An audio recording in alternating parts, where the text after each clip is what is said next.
काठमाडौँ उपत्यका सहित देशका विभिन्न क्षेत्रमा अव्यवस्थित बस्ती हटाउने सरकारी अभियान तीव्र बनेपछि सुकुम्बासी समुदायमा चिन्ता र अन्यल बढ्न थालेको छ। हालै उपत्यकाका नदी किनारा र सार्वजनिक जग्गामा रहेका बस्ती हटाउने काम सुरु भएपछि अन्य जिल्लाका बासिन्दा समेत प्रभावित भएका छन्।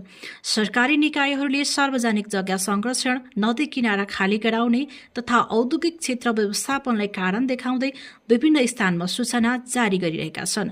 यसले वर्षौंदेखि बसोबास गर्दै आएका हजारौं परिवार आफूहरू विस्थापित हुने डरमा बाँच्न बाध्य बनेका छन्। भूमि सम्बन्धी काम गरिरहेको सरकारी संयन्त्रणका अनुसार देशभर भूमिहीन सुकुम्बासी, भूमिहीन दलित र अव्यवस्थित बसोबासीको संख्या 12 लाख भन्दा बढी रहेको अनुमान छ। तीमध्ये धेरै परिवार तराई, मधेस र लुम्बिनी क्षेत्रमा केन्द्रित छन्। स्थानीय तहका जनप्रतिनिधिहरूले बस्ती पूर्ण रूपमा हटाउनुभन्दा व्यवस्थित बसोबासको विकल्प खोज्नुपर्ने धारणा राखिरहेका छन्।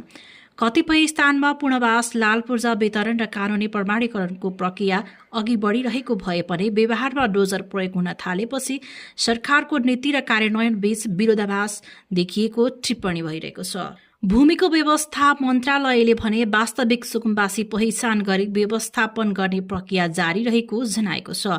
मन्त्रालयका अनुसार स्थानीय तहको सिफारिस, सार्वजनिक सूचना, छानबिन र प्रमाणीकरण पछि मात्रै अन्तिम निर्णय हुने व्यवस्था छ। यता भूमि अधिकार कर्मीहरूले वैकल्पिक व्यवस्था बिना बस्ती हटाउँदा मानवीय संकट उत्पन्न हुन सक्ने चेतावनी दिएका छन्।